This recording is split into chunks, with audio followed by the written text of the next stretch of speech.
Hello and welcome to Coach's Decision, a weekly talk show that touches on topics from the Bay Area and beyond. My name is Thomas Todd. I'll be your host this evening. Joining me in studio, he took a few game-winning shots before he got here. It's Joaquin Nagel! I'm just trusting my process from the deep, Thomas. Oh, we have so much baloncesto to talk about today.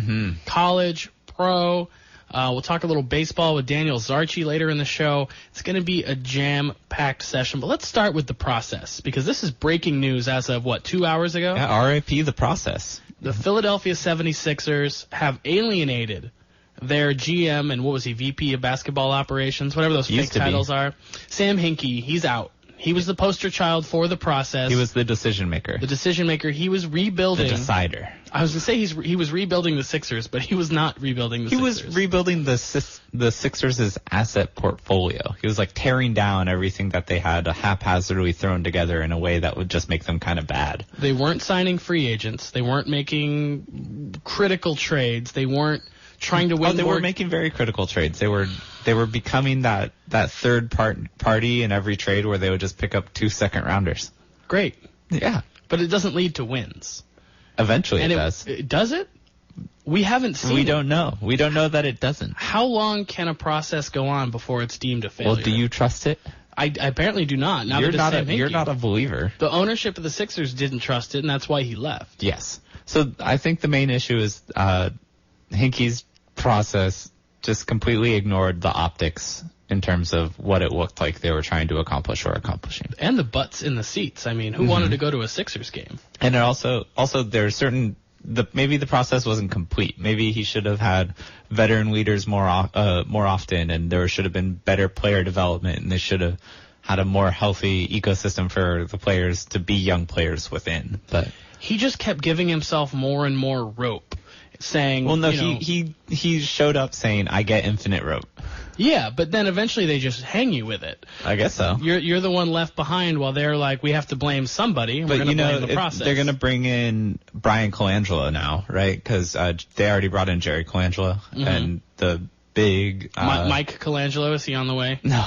Going to paint the ceiling of the big rumor is stadium? that Jerry's going to bring in his son Brian, or maybe Danny Ferry was the other candidate whose name was... Wait, the racist guy? Yeah, the racist guy from Atlanta.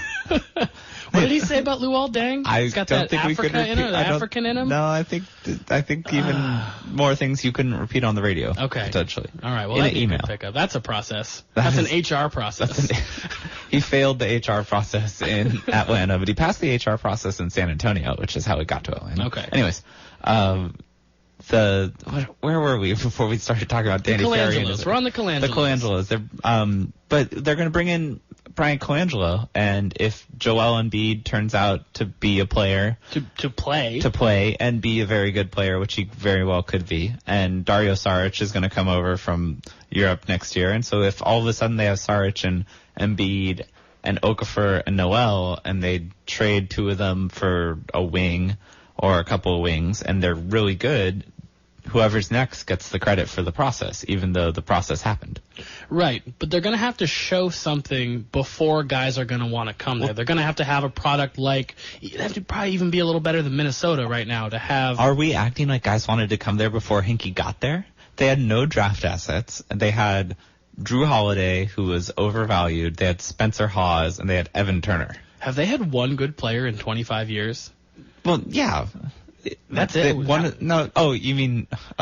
Yes. Just Iverson. I mean, Iguodala. Iggy for a while. Iguodala was good. Okay.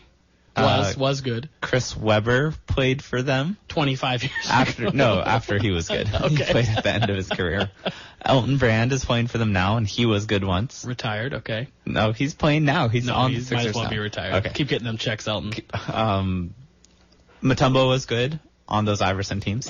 He propped up that defense. They made it to the finals. I'm just saying, I give you 10, 11, 12 seasons, and you can't really find a good player. Okay. I'm just saying that the Evan Turner, Spencer Hawes, Drew Holiday, no draft assets team wasn't going anywhere. Oh, that's horrible. And now he turned it into, I guess, Saric, Noel, Okafor, and Embiid, and draft assets. Well, at least they got rid of Michael Carter-Williams. And they drafted him, and they sold high on Carter-Williams.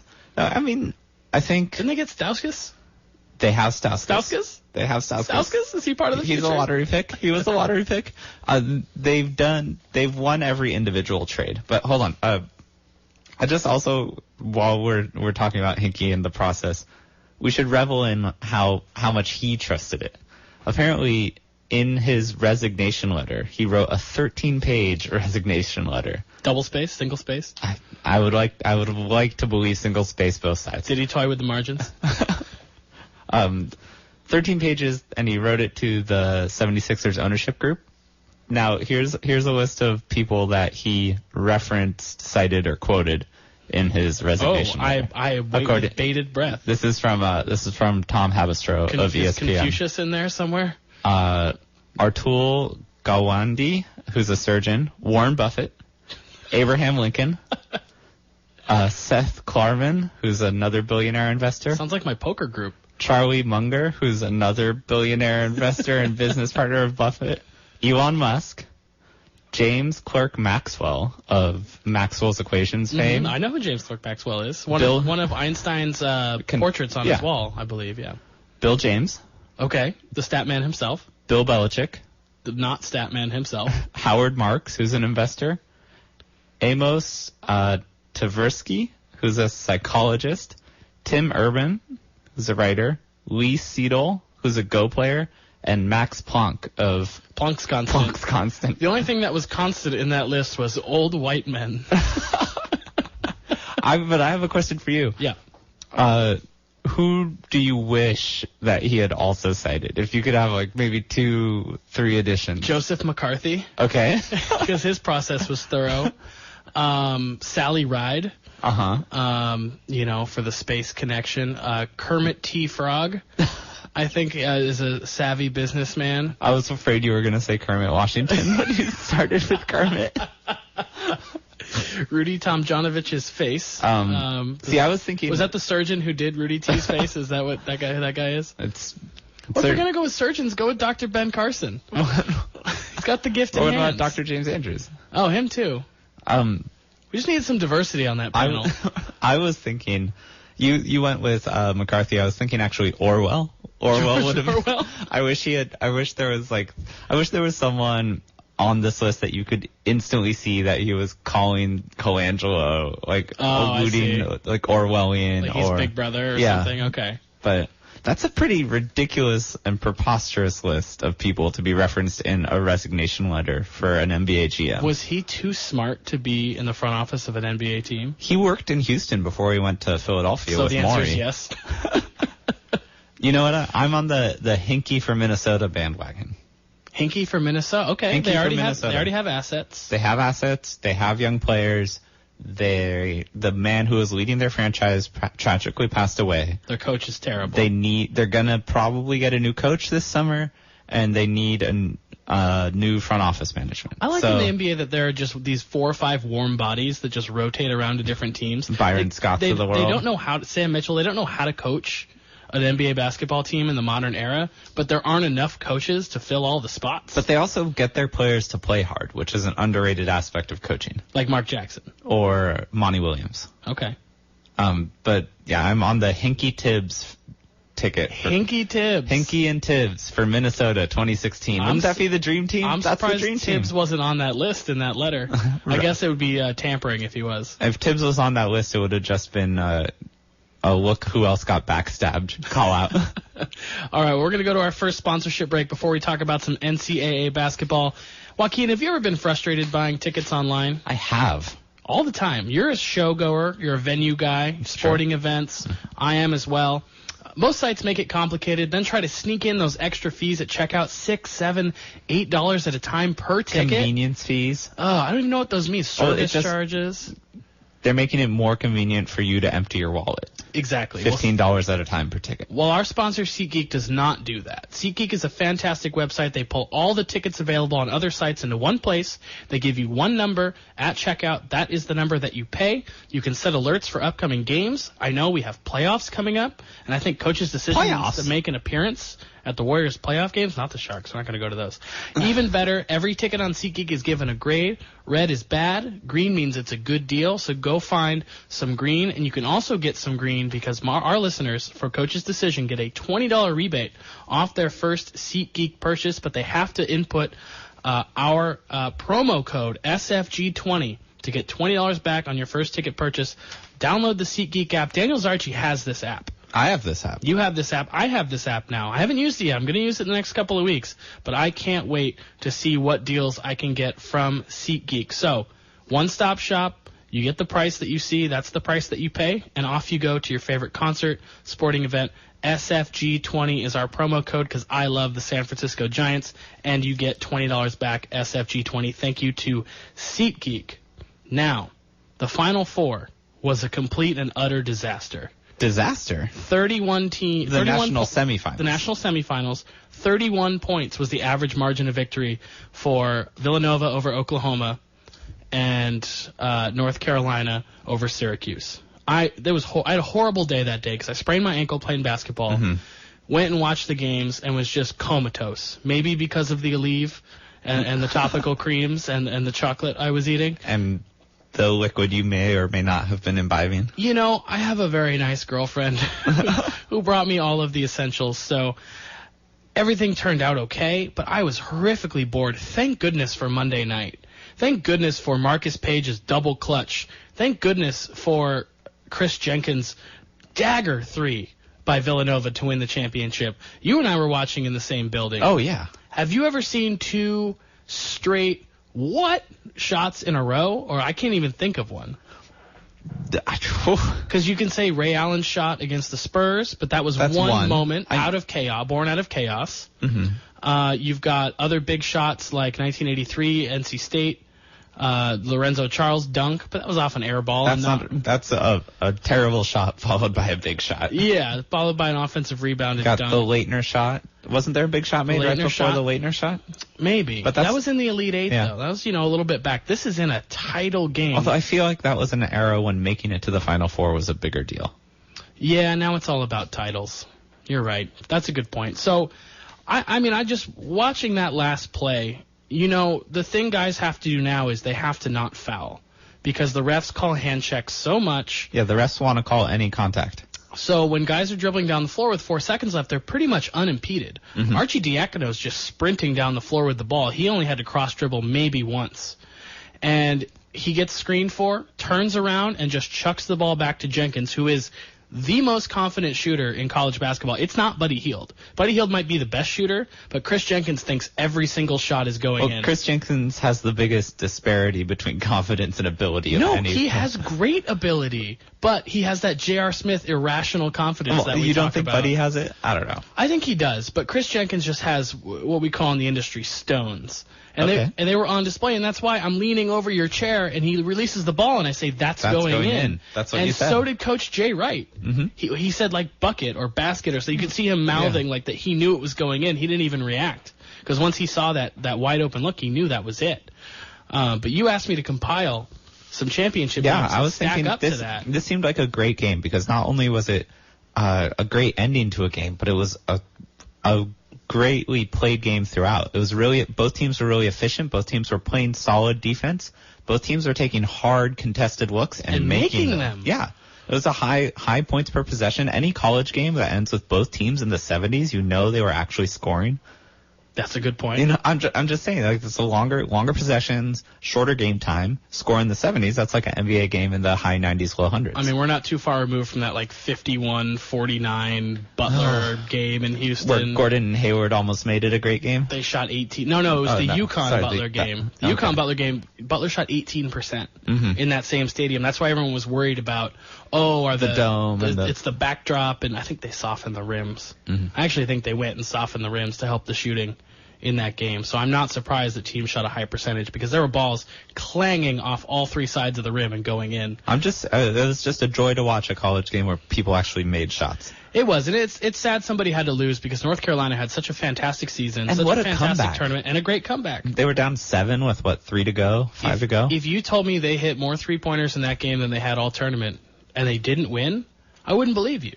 I would have thought Bryce Johnson's knee blew out in the first half, or something crazy happened. But so given that great game, do you have a list of other great games from the Final Four? I do. I have a top 5 of national championship games. Okay. Now, keep in mind for our older listeners out there, I'm 29. I started remembering games around 1997, 1998, like really logging them Not in my like brain. remembering the result, but remembering the quality of the entire game. Yeah, the Christian Laettner shot, I don't even remember if I saw that. I was so little. The Chris Webber timeout, I don't remember that game. I was just too young. So I've got a top 5 that's more in the last 18 to 20 years. So my number 5 is that Kansas-Memphis game, the Mario Chalmers. The Mario Miracle. Mario Miracle sent it into overtime with the jumper. I put this number 5 because I hate when games are decided by bad free throw shooting. Chris Douglas Roberts goes 0 for 3 in the final minute 15, including missing the front end of a 1-and-1 and missing 2 free throws with less than 15 seconds left. Derrick Rose goes 1 for 2 in the final 10 seconds.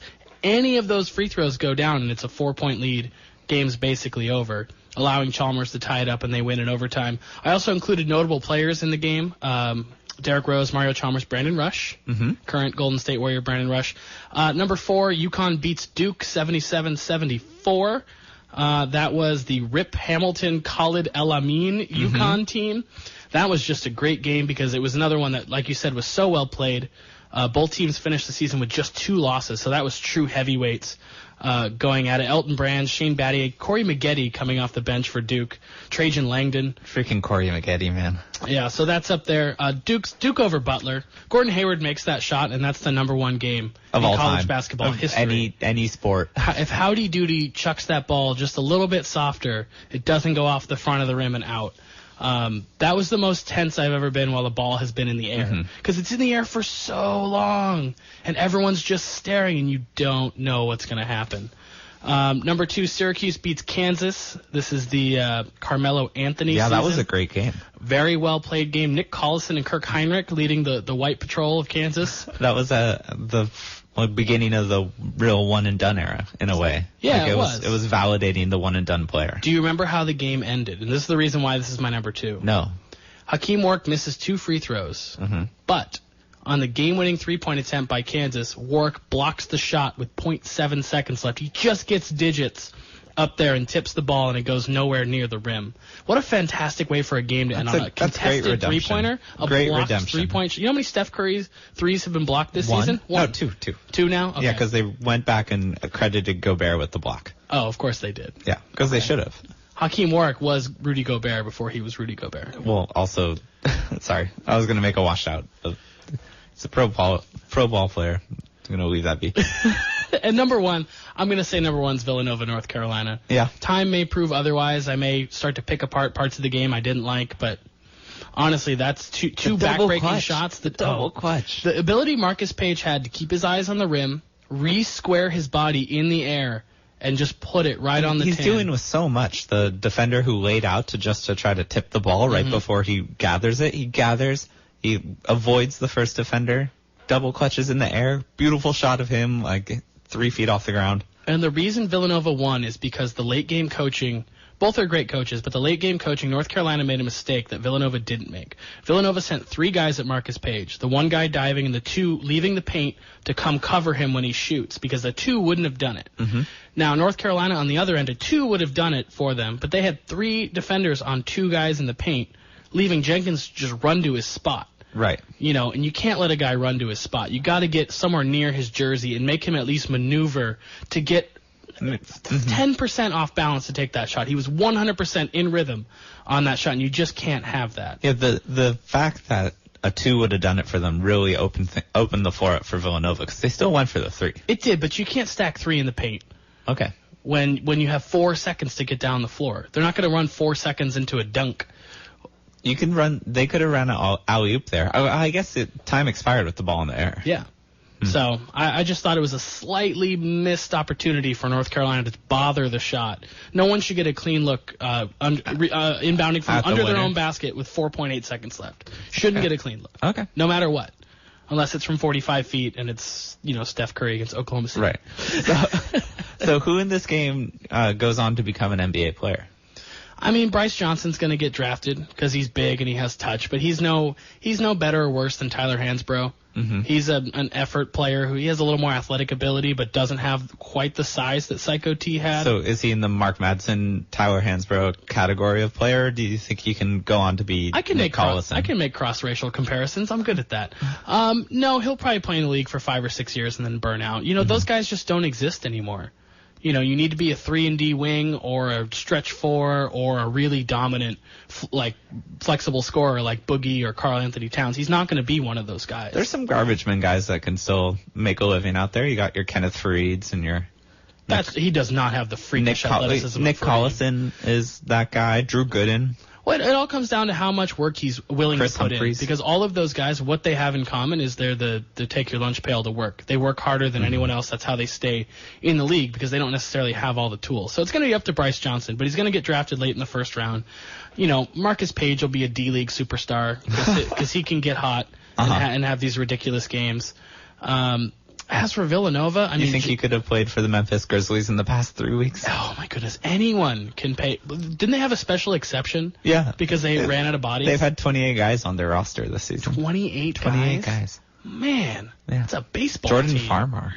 Jordan Farmar? Jordan Farmar is back. Oh, with the Grizzlies. I didn't know that. Yeah. The state of Israel. Shocked. And nothing shocks them. Next they're going to get David Blatt to play for them.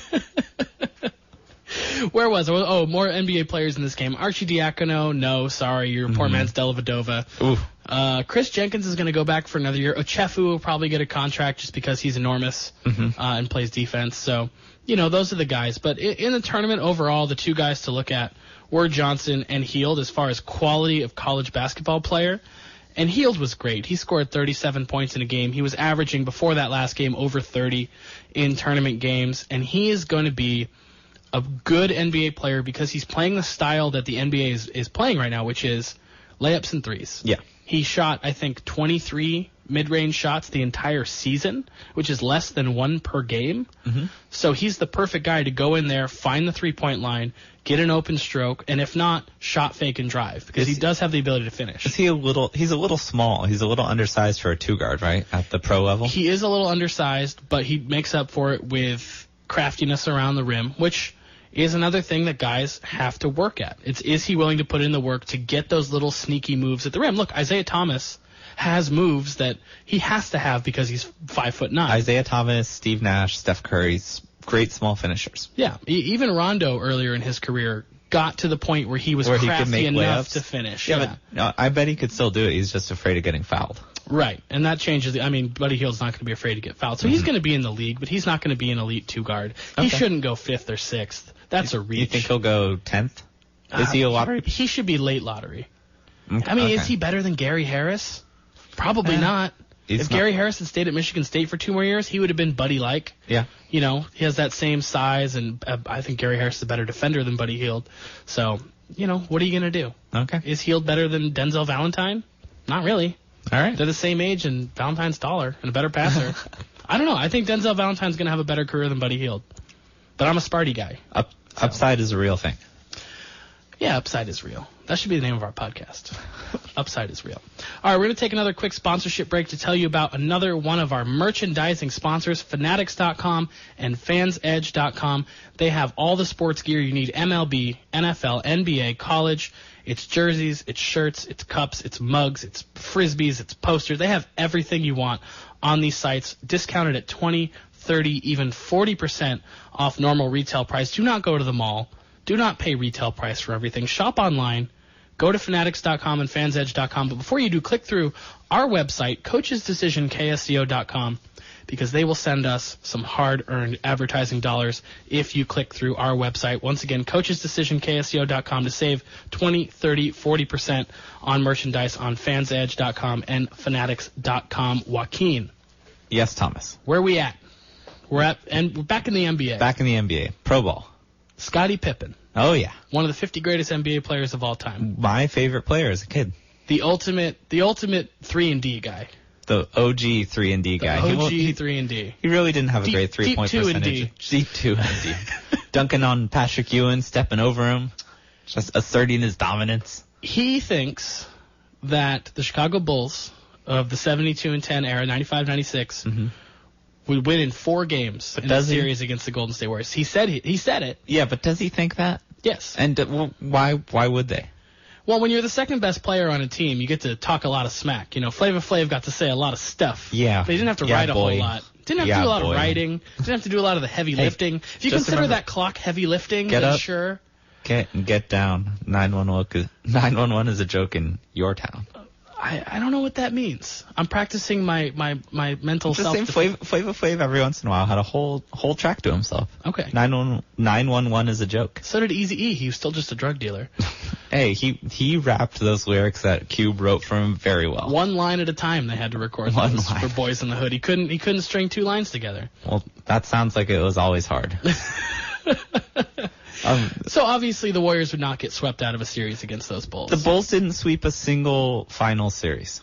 Wow. Of their 6 titles. That's a good point. Not one. And these Warriors are better than Malone and Stockton's Jazz? Do you think these Warriors are better than Malone and Stockton's Jazz? They're better than... Are they better than Gary Payton's Sonics or Drexler's Blazers or Magic's Lakers? Yes, they're better. They're better than the Barkley Suns, no matter what Sabalas will tell you. 7-game series, Chicago home court. What's your pick? Bulls in 6, Bulls in 7. Are we playing like a AL/NL style where when we're in Chicago we're playing by 1996 rules, and when we're in Oakland we're playing by 2015 rules? Who was the bruiser on the Bulls back then? Who was the guy? Rodman. Longley, Rodman. We'd have to worry about those guys committing too many fouls and trying to get inside of Steph's body. Well, we'd also have to worry about hand checking. Like the Bulls would be called for every hand check in Oracle, and then the Warriors would be called for every illegal defense. I think Andrew Bogut would have fun in that series. Oh, Bogut would love it. He'd have a real good time. He'd get to match up against a useless center. Luke.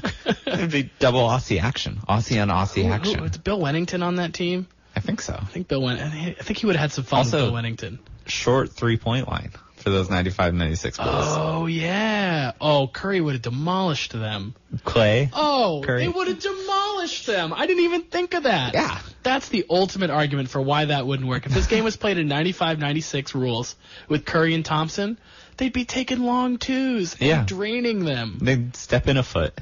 These Chicago Bulls would never have seen anyone shoot that far back before. The Warriors do a very good job of trying to get into their offense quickly. If you've been watching them recently, they specifically outlet the ball down the sideline towards the free throw line extended area, like where the above the break 3 just starts really quickly. Someone will grab a rebound, give it to Steph, and he'll just shoot it down court to Barnes or Thompson. And there have been many times when a team will make a bucket against the Warriors, and they get it to the other side of the court within 4 seconds. Clay just takes a 3. And he's just taking a 3 from just above the break and making it. And you've just wiped out that 2-point advantage. Now it's a 1-point advantage going the other way. Yeah. And you have to inbound the ball, and you don't have that same option. And you also don't have your whole team down there. You just have like 3 guys down there. They are amazing. Now imagine if that 3-point line's a foot shorter. They would have it's absurd. The Bulls. It might have actually been Warriors in 5, because Jordan wins 1 based on his own sense of. I don't know who it is and what, but basketball's a sport where the talent pool rises. Like the guys at the top are probably the same. Jordan would still be at the top athletically, and his work rate is such that he would be at the top of the game, whether or not his game looked exactly the same as it would in the past. He would get to the line a lot in the modern era. But the average player now is just more athletically gifted and has been playing basketball for longer and has played more competitive situations. Yeah, Judd Bushler coming off the bench wouldn't have been acceptable. The Warriors would have exploited that. Sean Livingston would have posted that guy up. You think Sean Livingston would take Steve Kerr down in the post? Of course. Oh, sorry, coach. He's like, oh, what's up, buddy? This is the shot you wanted me to take, right, coach? Mm-hmm. This is the one? This is your favorite shot I take? Look, I'm 8 feet away and just jump and turn around. Oh, you're 6'2"? Oh, I'm not. I'm 6'9". I'm not, and my arms extend all the way to the top where I release the ball. That's so good. All right, the Hall of Fame class was announced. We knew Yao Ming last week because somebody leaked it. Well, China leaks? I don't know. International eligibility. There's more than just. It's not the NBA Hall of Fame. It's the Basketball Hall of Fame. Of course, he's going to get in, and yada yada. So Yao is in. You agree with that? Oh yeah. Okay. Hands down. There's a lot of he didn't play long enough. Well, look at the numbers. Blah, blah, blah. Well, no. First of all, it's the Basketball Hall of Fame. He's in because of his contributions to the game of basketball, regardless of his NBA career. So you're telling me if Sharif Abdur-Rahim had been from the Middle East and come over here and opened up a window to a new basketball and now program, basketball was the most popular sport. You're just not going to respond to any of my comments. No. I get it. They opened up a billion-plus fan base for the NBA. Also, Yi Jianlan as well. He should be in the Hall of Fame. I don't think that anyone cared about his NBA career. Okay. But also, Yao was a transformational player for his teams. He was a great player, scoring in his prime like 26 and 10 or 11.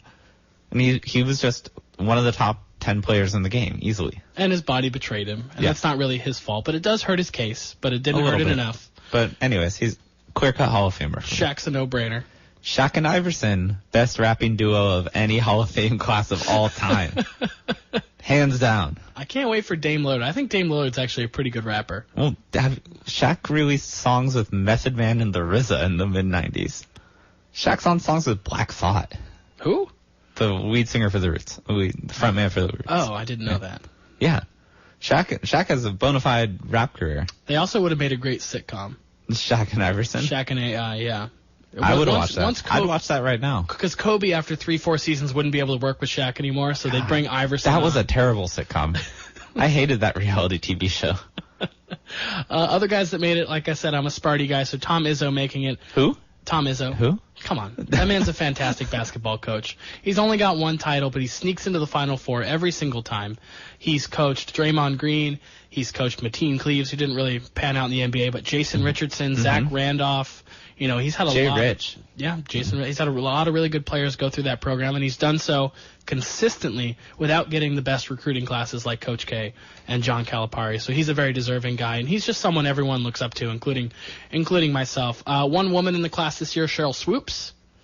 Done and done. Was she the first WNBA MVP, right? Cynthia Cooper, I believe, won the first two. Okay. Because the Houston Rockets, Houston Comets won the title. So I think it's Cooper, but Swoops is definitely in there. And her and Lisa Leslie really defined the early WNBA, when it still meant something. I kind of feel like it's lost a lot of its luster. I feel like it just is a place where UConn players go after college. Not anymore. Diana Taurasi's in Russia. Yeah, she's coming back, but she was in Russia. Okay, we're going to go down this. Jerry Reinsdorf, contributions to the Bulls. Being lucky enough to have a GM who drafted Michael Jordan. Yeah. Well, hasn't he been involved in U.S. Olympic basketball? He's just the owner. Yeah. Yeah. I don't know why owners are in there. I don't either, actually. Yeah. You just pay good money to be in. Okay. Zelma Beatty, Cumberland Posey, John McLennan, Daryl Garretts. I've never heard of any of those guys. No. That's like the Baseball Veterans Committee. Hey, also one of those guys is a referee. Also for Tom Izzo's case, Boeheim was in the Hall of Fame before he won one. That's true. So is Roy Williams. Yeah. That matchup in the Final Four was between Hall of Fame coaches. Mm-hmm. They don't care. They're not going to wait till you die. Yeah. Maybe they can wait until you win a title. Izzo has a title. Oh, I'm just saying for Boeheim and Williams. Oh, I see. Boeheim he was in before he had a title. I'm pretty sure. Before Carmelo. I don't know about that. Okay. I think it was 05 he got in. It was 03 he won the title. Okay. I'll be the college basketball guy here. How about that? How about you be the soccer guy? Okay. And you tell me I'll be the soccer guy right now. About why Josie Altidore and Alejandro Bedoya are such pricks. No one can tell you why that gets a DUI. Yeah. There's been this whole thing about pay disparity between male and female soccer players, and the boys just don't know how to keep their mouths shut. Okay. You like the comments? You don't like? No. You don't care? I don't care. You're completely nonplussed by Bedoya saying must have been a foreign American player's fault. Altidore says should have used one of the team vans. LOL. Well, those aren't about the equal pay. I know, but those are just cheap shots. The team van is the Hope Solo joke. Now is not the time for male soccer players to be taking shots at female soccer players when they haven't done anything. The USMNT hasn't done anything. Yeah, now would be the time for them to stand up and say the women deserve equal pay. Yeah, you know why? Because they don't produce results. The women produce World Cups like the one where we just massacred Japan. Also, for the second time in 70 years. Records for soccer in the U.S. Killing ratings record. Little girls are playing soccer at an enormous rate in this country. They sell out every time they have a home game. Why don't they make the same amount of money? Is that a real question? Is it because internationally the other women's teams don't have the relevance in their countries? U.S. soccer thought they could get away with it. What is wrong with all these soccer organizations? FIFA, UEFA is now in the news for hiding money in Panama. What's wrong with all these places? Maybe people like money. I don't think it's really... I was expecting hotter takes from you, Joaquin. I'm sorry, man. I'm sorry. Listen, the comments are terrible. I'll give you that, but they're not about the women's team. Yeah. And they're just athletes being dumb. Yeah, but the thing with Bedoya, he tripled down. He kept getting called out for stuff and saying, look, I know what I said, and I'm going to say it again, and I'll say it again. It's like, dude, just stop. Okay. Just log out. Just log out. Deactivate your account, dude. All right, one more ad, then we're going to bring on Daniel Zarchi. We need to tell you right now, when you're on the SeatGeek app, you need to be at 99 Bottles ordering food and beverages, because the more beverages you drink, the more tickets you will buy. 99 Bottles is located in downtown Santa Cruz on Walnut between Pacific and Cedar, right in the heart of our beautiful downtown. County listeners, head down there today. You can watch sports, you can play trivia, enjoy a great selection of brews. Joaquin, what have you been drinking lately? At 99 Bottles specifically? Anywhere. Uncle Dave's? Because they have it. Uncle They have Dave's discretion IPA. brews there. Absolutely. They have local brews. They have craft brews from the West Coast, East Coast, Midwest, from everywhere. Rare bottled beers from places like the brewery. $13 bottles of beer. Be the death of me. But if you like that stuff, you can get it there at 99. Once again, on Walnut between Pacific and Cedar. Thank you so much for your sponsorship. We're now going to bring on Daniel Zarchi, our baseball correspondent. He and I do a show about the San Francisco Giants together called Giants Pod. You can find that and Coach's Decision on iTunes. Danny, how are you doing today? I'm good, man. How you doing? Good. Joaquin wanted to bring you on because Joaquin is doing this thing where he's going to get a little bit into baseball this year. He's not going to go full bore. He's not going to go full bore like he does into soccer and basketball. We wouldn't want that. We don't want you playing fantasy baseball. We don't want you telling me about who the fourth starter for the Toronto Blue Jays is. We'll leave that to Daniel Zarchi. So, Danny. We don't want anyone playing fantasy baseball or talking about the Toronto Blue Jays fourth starter. Thank you. Thank you so much. So, Danny, I asked you to come up with 3 observations of the first, Sunday, Monday, first 4 days of Major League Baseball. This might be the hardest thing I've ever asked you to do. It was pretty hard. I think I'm at 2.5. 2.5? Okay, well, give me the half. What's the half?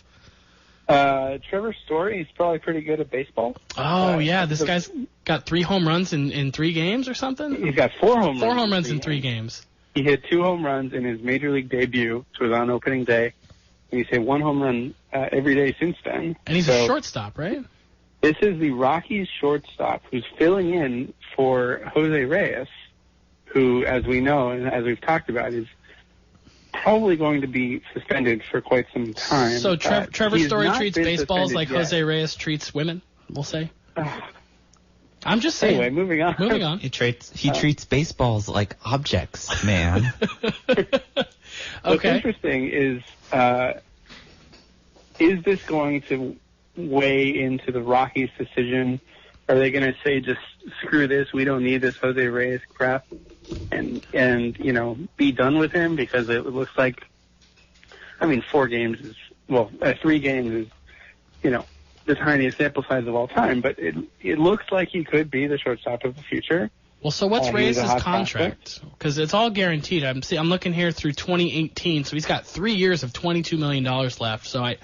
And even in 2018, there's a $4 million buyout. So he's got $48 million left on his contract. Yeah, but the Rockies are not contending. They're not planning on contending.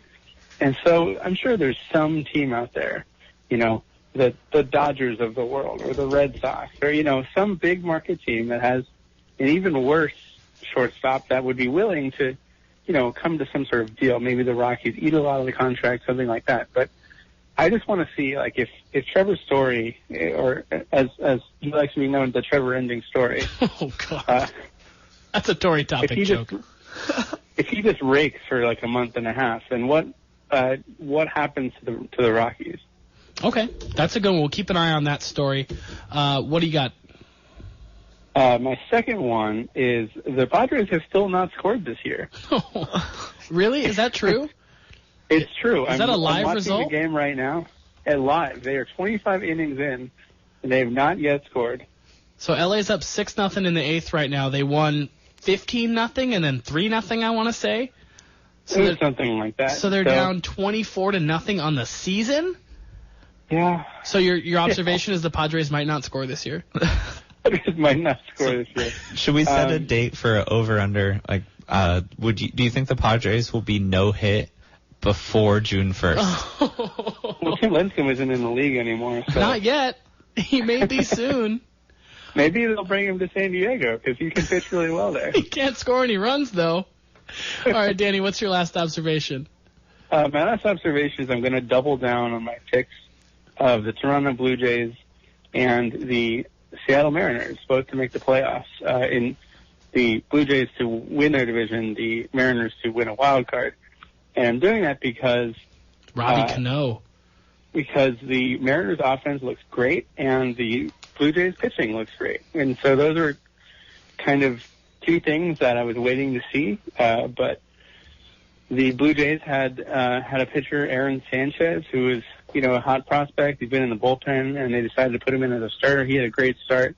But he looks like he's going to be a key rotation piece. And meanwhile, the Mariners are, Robinson Cano is doing amazingly well. He's got 4 home runs already, and Kyle Seager is doing Kyle Seager-y things, and Nelson Cruz is, still kind of there. And I think that with everything they have going, seeing that those guys are doing their thing, I'm doubling down on my pick for them to sneak into the playoffs. Awesome. Yeah, Robbie Cano. I was asked earlier by someone here on this KSCO radio station whether this was a make or break year for Matt Duffy.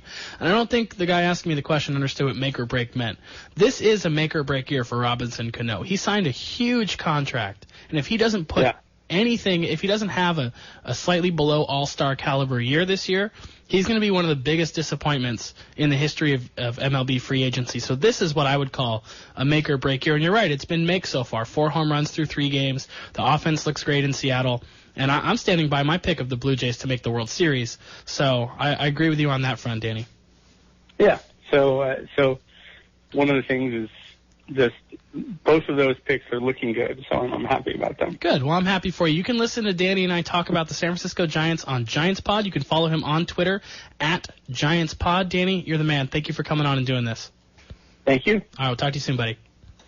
All right, that was Daniel Zarchi. Now it's time to bring on our crack producer, and her name is Victoria. She hates this song, but I love it so much. I don't hate the song. I just hate the gag.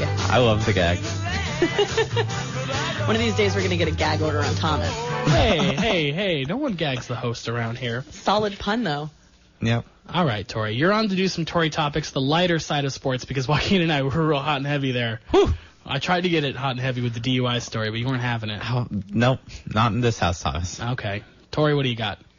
So, someone actually did the math to figure out the cheapest beer at baseball games. It's always you. Whenever you say someone has done the math, it's always you. Your love of spreadsheets. It wasn't me. I swear to God, this one wasn't me. Okay. What's the math? What's the result? First off, the original study was just figuring out the cheapest place to go to a game. 2 tickets, 2 hot dogs, 2 beers. Oakland Coliseum. No. Okay. The Indians and Diamondbacks are the best with $4 for a beer. Arizona. Oh my goodness. I have been to this place, and it is like Las Vegas took a dump, and out came Arizona. Everything. Are you talking about the whole state? The whole state. Is it the Bob still? Is it still the Bank One ballpark? I don't think Bank One's a thing anymore. Okay. I think it's Chase Field now. Okay. Because I think they ate the Bob. They ate the company Bob. Arizona is like Las Vegas crapped out a state because it is hot, drinks are cheap, there are plenty of casinos, and it's kind of awful when you really think about it. I've spent a great time. I had a great time in Tempe when I was just in my post-college years because Arizona State has 75,000 undergrads. Half of them are just gorgeous girls from L.A. who couldn't get into good schools and are chasing that dream of going to med school through their Arizona State undergrad program. So a lot of cute nurses out there now.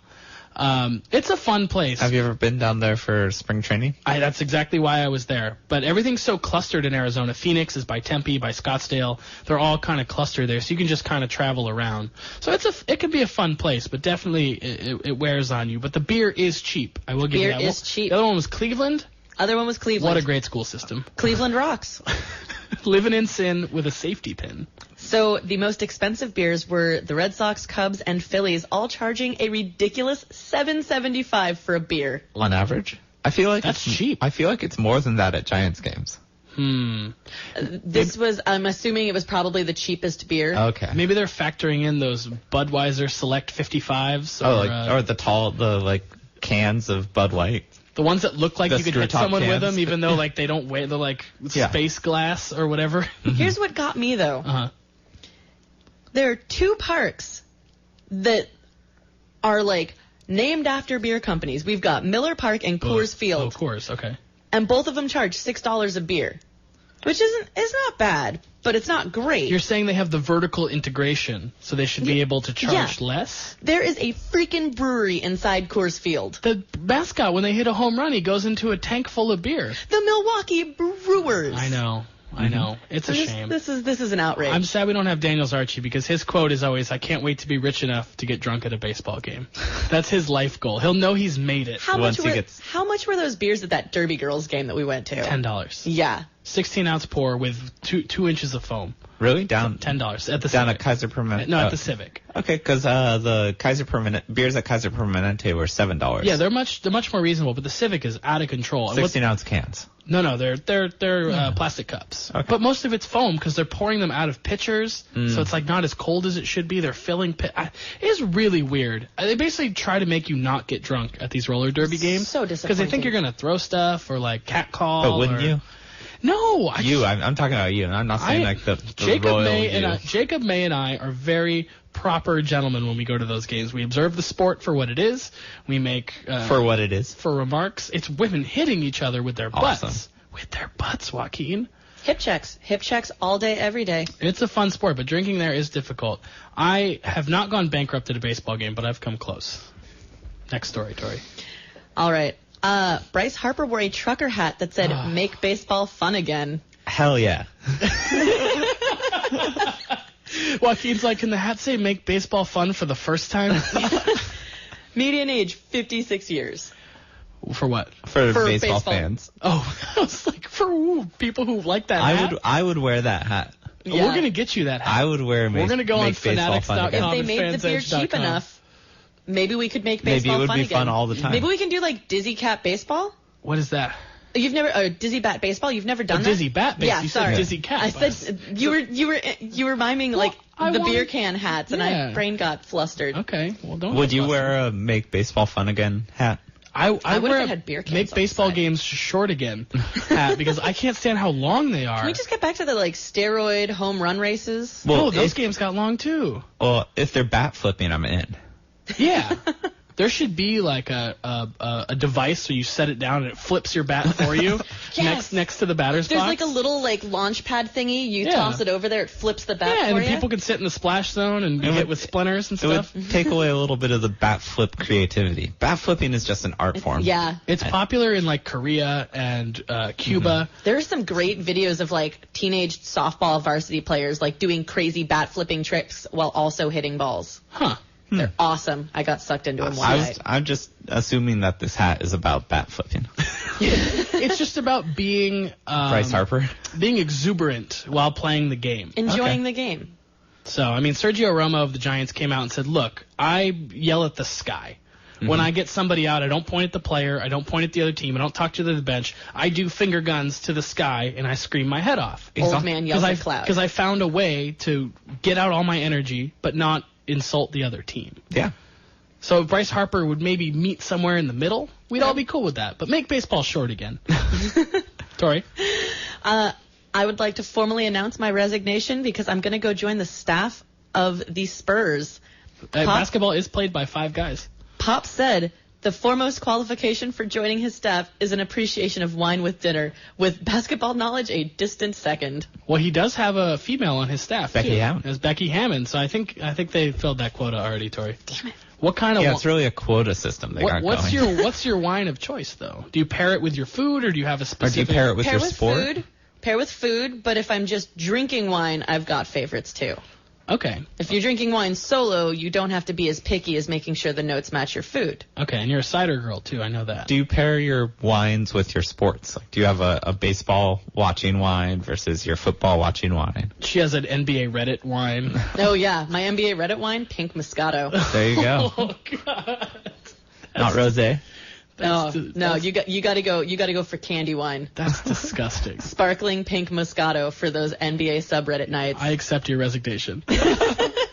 One or two more. Okay, so you think you know college basketball. I don't anymore. I'm Teenage scared now. girl makes a near perfect bracket for an extra credit contest for her class. What did she miss? She missed 3 things. Okay. Northern Iowa beating Texas. I had that one. Hawaii topping California. Mactus had that one. And North Carolina trumping Syracuse. Oh, she had Syracuse going that far. That was it. Wow. Which is amazing when you think But about. does she claim to know college basketball? She was just doing it for class for funsies. She probably has an appreciation for spreadsheets. She probably does.